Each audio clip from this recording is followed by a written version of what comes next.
কাগজে মোড়ানো যে ব্যালট পেপারগুলো সেগুলো নিয়ে এখানে হাজির হয়েছে। ভাই আমি সরাসরি কিন্তু নানান ধরনের অসঙ্গতি হয়েছে, তার মধ্যে উল্লেখযোগ্য হচ্ছে নজরুল হলে আপনার এখানে 4 জন সদস্য পদে ওটা আমি পাই নাই ভাই দেওয়ার কথা, কিন্তু এখানে একজনের সেটা পাইতেছি। বিভিন্ন হলে মব ক্রিয়েট করা হয়েছে, এখানে অন্যান্য প্যানেলের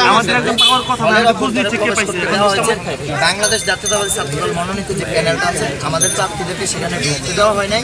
এছাড়াও জাহানারা ইমাম হলে একজন স্বতন্ত্র প্রার্থীর গায়ে আরেকজন প্রার্থী তিনি শিবির আমরা এই অভিযোগটি পেয়েছি, আমরা অনুরোধ করছি।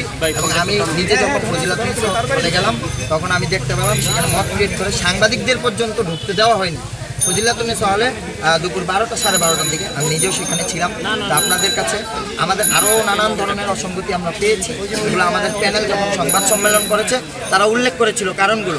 আমরা আবার অতি শীঘ্রই সব কিছু প্রমাণ সহ অকাট্য দলিল সহ আপনাদের সামনে আমরা আবার হাজির হব।